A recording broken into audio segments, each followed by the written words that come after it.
Begitulah keadaan hatimu. Kalau hatimu itu sempitnya sesempit gelas ini, maka masalah kecil pun akan terasa asin dalam kehidupan. Gak akan enak. Tapi kalau keadaan hatimu tenang seperti danau ini, luas keadaannya, maka masalah sebesar apapun tidak akan berpengaruh pada jiwamu. Doa itu ketika Anda sampaikan kepada Allah, maka bisa memberikan dampak ketenangan di semua level yang Anda lalui ini. Bagaimana caranya saat mengandung, bayinya ikut tenang. Ketika terlahir, tenang. Tumbuh, tenang. Sampai ke sini tenang. Jadi begitu tenang, semua aktivitas dikerjakan dengan nyaman. Orang khusyuk, orang yang sholatnya tenang. Zikirnya tenang. Kerjanya tenang. Batuknya tenang. Belajarnya tenang. Bahkan meninggalnya dalam keadaan tenang. Begitu semua tenang, ketika dipanggil dia tenang. Ya ayyatuhan nafsul mutmainnah. Jadi bagian pertama kata Al-Quran, kenapa penting kita untuk bermohon, berdoa kepada Allah? Pertama, supaya memberikan dorongan kepada jiwa kita untuk mendapatkan ketenangan. Dari ketenangan inilah kita jernih menilai segala sesuatu yang sedang kita hadapi. Jadi kalau kita menilai sesuatu dengan jernih, maka kesimpulannya semua akan terlihat positif dalam kehidupan kita. Banyak orang gagal mengatasi persoalan bukan karena tidak mampu, karena dia sendiri tidak memandang persoalan itu secara jernih. Padahal kalau dia teliti dengan baik, jernih otaknya dia pikirkan, dia akan simpulkan, ya Allah, Alhamdulillah, kau berikan kepada saya segala nikmat ini, engkau titipkan ujian ini, ternyata untuk menguatkan segala hal yang bisa saya rasakan dalam hidup ini. Tahu cicak?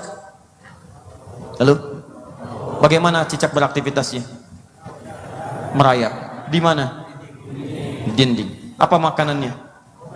Nyamuk. Nyamuk bagaimana beraktivitasnya? Terbang. Kalau Anda melihat dengan tidak tenang, wah, pakai teori macam-macam dengan macam segala hal, apalagi dipertanyakan di mana letak keadilan Allah. Bayangkan, yang nyari makan cuman merayap di dinding, makanannya bisa terbang. Anda bayangkan, kalau nyamuk ini punya akal aja. Perhatikan bagaimana Allah memberikan sifat keadilan. Ya kalau nyamuk ini misal punya akal aja dan dia jenius, tuh cicak jadi mainan. Dia terbang tengah-tengah aja, cicaknya di situ, cak, ayo tangkap sini. Kasihan jadi cicak kan? Tapi hikmah Allah menjadikan lain. Perhatikan keadilan Allah. Tenang kita lihat, kita amati. Allahu Akbar. Ini rupanya Allah tidak berikan akal kepada hewan. Dan hikmahnya apa yang terjadi? Orang tua kita, alhamdulillah, nggak banyak dalil, nggak banyak teori, cuman berikan lirik aja. Cicak diam-diam datang seekor. Perhatikan kalimatnya, cicak di dinding. Diam-diam merayap. Dia cuma diam-diam aja merayap. Diam. Tapi dia mengerjakan perintah Allah. Kata Allah, kamu merayap, ikhtiar. Begitu merayap, saya datangkan rezekinya. Tapi kalau kamu nggak merayap, nggak akan datang rezekinya.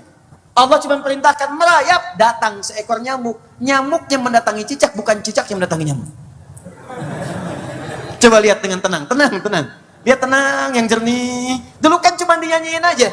Tapi kalau Anda amati dengan tenang, cicak hanya menunaikan perintah, merayap di dinding, walaupun diam-diam, nyamuk datang. Kalau nggak merayap, nyamuk nggak akan datang. Tugas kamu merayap, tugas saya kata Allah mendatangkan nyamuk sebagai makanan. Datang seekor nyamuk, selanjutnya, silakan. Mangga. Jelas? Jadi gambaran pertama adalah sebelum menyikapi segala hal terkait persoalan hidup, lihat sini. Nanti ada sakit, nanti ada tua, nanti ada semakin sepuh, nanti ada kesulitan, nanti ada tantangan, nanti ada cobaan, harta berkurang, gelisah datang, makanan gak dapat, pekerjaan diambil orang, jodoh gak kesampaian, sudah dalam tahap lamaran ternyata diambil orang. Lihat.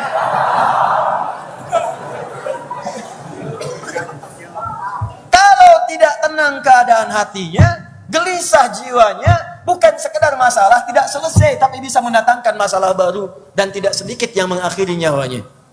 Dan itu tidak ada kerjaan, sebab gak bunuh diri pun kalau ajalnya tiba meninggal juga. Ini persoalannya. Jadi sederhana kaidahnya, tenang itu bukan sekedar sesuatu yang kemudian ringan, tidak. Akan ada kaitan dengan ujian-ujian setelahnya. Jadi kalau kita menghadapi semua dengan tenang, dengan nyaman, maka ujian sebesar apapun demi Allah saya katakan, itu akan terasa ringan. Pernah ada seorang pemuda, galaunya tingkat tinggi, menghadapi persoalan yang tidak mudah, datang minta nasihat kemana-mana sampai ketemu seorang syekh yang dia tinggal di tepi danau. Begitu datang kepada seorang syekh, syekh itu cuma mendengarkan, tiba-tiba mengajak pemuda itu, saking tenangnya diajak jalan aja. dia bawa kemudian pemuda itu ke tepian danau, dia bawa satu buah gelas, ya. Kemudian dia genggam garam, 2 genggaman. Setelah itu dia ambil satu celupan, ya dia ambil dengan gelas itu satu air dari danau yang tawar itu. Dia masukkan bagian genggaman pertama garam ke gelas dimaksud. Begitu sudah selesai dia adukan, dia katakan pada pemuda itu, silahkan minum. Pemuda ini mengatakan, untuk apa? Kata saya, itu minum saja. Begitu diminum, masuk ke mulutnya, langsung dia muntahkan. Kenapa? Asin gitu. Oh begitu, baiklah. Kemudian beliau tumpahkan semuanya ke danau yang tadi, lalu genggaman garam yang satunya dilemparkan ke danau semua. Selesai dilemparkan, diambil lagi airnya. Begitu diambil lagi, danau yang bening, bagus, jernih, coba kamu minum sekarang. Begitu diminum, Masya Allah, diminum. Bagaimana rasanya kata Syekh tadi? Tawar, enak, segar. Begitulah keadaan hatimu. Kalau hatimu itu sempitnya sesempit gelas ini, maka masalah kecil pun akan terasa asin dalam kehidupan. Gak akan enak. Tapi kalau keadaan hatimu tenang seperti danau ini, luas keadaannya, maka masalah sebesar apapun tidak akan berpengaruh pada jiwamu. Sebelum kita bicara doa yang luas-luas, maka prinsip doa diberikan oleh Allah kepada kita. Di antara fungsi doa yang paling utama memberikan kelapangan kepada hati. Makanya banyak orang yang berdoa, itu ketika mulai dipanjatkan, yang pertama Allah berikan ketenangan dalam jiwanya. Walaupun solusinya belum datang pada saat itu. Gak percaya silahkan. Anda besok mau ujian nih di kampus. Ujiannya materi yang luar biasa. Kelihatannya susah, dosennya killer, dan tidak mudah memberikan nilai. Malam-malam Anda tahajud, ya Allah, berikan kemudahan besok ya Allah. Anugerahkan hamba kesempatan untuk mengisi ujian dengan mudah ya Allah. Berikan IPK yang terbaik ya Allah. Berikan nilai yang sempurna di sini ya Allah. Demi Allah saya katakan, begitu selesai berdoa, tenang aja. Walaupun ujian belum dilakukan. Wah, pas ujian besoknya, wah, ternyata mudah dikerjakannya itu. Selesai. Indah. Nyaman gitu. Tapi yang paling menarik, belum ujian aja udah tenang. Itu yang dimaksudkan dengan doa. Silakan cek demi Allah, apakah itu proyek, apakah itu yang lainnya. Jadi ketika Anda menghadapi persoalan, prinsip doa yang diberikan oleh Allah pertama kali jawabannya adalah ketenangan pada jiwa. Itu poinnya. Dan saya sering katakan kepada Anda, ketenangan itu kadang-kadang lebih penting dibandingkan banyaknya harta yang dipegang. Selalu saya berikan tawaran, pilih ya, kaya tapi gelisah atau miskin tapi tenang. Pilih mana?